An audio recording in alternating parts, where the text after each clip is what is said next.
Ган Зоригт төрийн бас байгууллага Дорногов аймаг Замун Удсамаас ирсэн иргэн байна.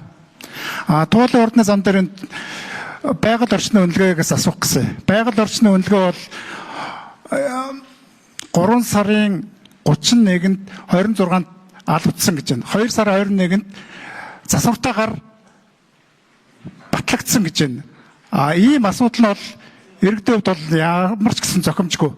Яагаад гэвэл Баянгол дүүргийн 5 дугаар орны иргэн нэг мод тайрахад 2.5 сая төгрөгөөр экологийн цагдаагийн газар торгуулж ирсэн. Гэтэл нийслэлийн засаг даргын тамгын газраас зөвшөөрөл аваад мод тайрахлаар төрн торгуулдаггүй. Үндсэн хуулиар олгогдсон тэгш эрх нь хаана зөрчигдөд байгаа юм бэ? Энэ туулын ордны зам дээр тавьсан байгаль орчны үнэлгээ нь яагаад ингэж зөрчигдөд байдаг юм бэ? Хууль яагаад ингэж иргэдэд нэг өөр, төрд нэг өөр үйлчлээд байдаг. Тэгэхээр нийслэлийн засаг дарга Нямбатарт хууль үйлчилдэг юм уу? Зөвшөөрөл өгсөн тэр экологийн батлсан одоо гарын үсэг зурсан албан тушаалтангууд яагаад хариуцлага хүлээдэг юм бэ? Энийг иргэний зүгээс тодорхойлж асуух гэсэн юм аа. За анхаарал тавьсанд баярлалаа. За байгаль орчны үнэлгээтэй холбоотой асуултанд Алтан зул дарга хариулах уу? За асуултанд хариулъя.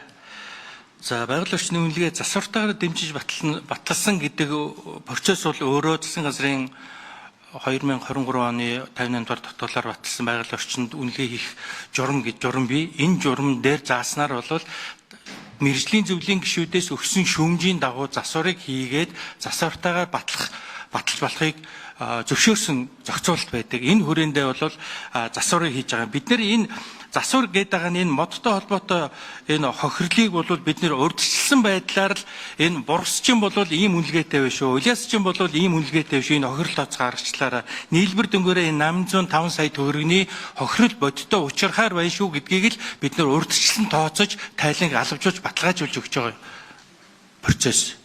За хариулт туслаа.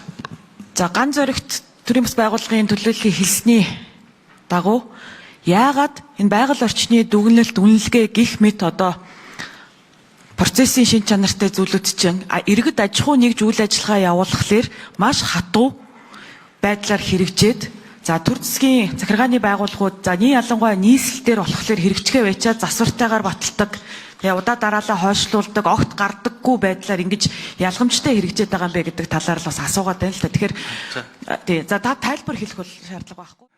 Миний бодлоор бол энэ засаг захиргаа нутаг дэвсгэрийн тухай хуулийн дээр жоох өөрчлөлт оруулмаар байна.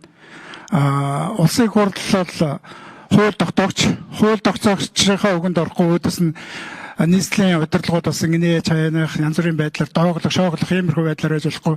Би өөрөө сумын аймгийн иргэдэд урлагийн төлөөлөгч, тэргүүлэгч байсан, дунд чатны хуралд байсан. Тэгээд ерөнхийдөө бол нутгийн удирдлагынх нь бол улсын их хурлаа хүндэтгэж ажиллах хэрэгтэй. Хууль тогтоогчдоос энэ засаг захиргааны нэгж хуулинд бол өөрчлөлт оруулах хэрэгтэй байна л гэдгийг бол иргэн хувьд бол санал гаргаж байна. Баярлалаа.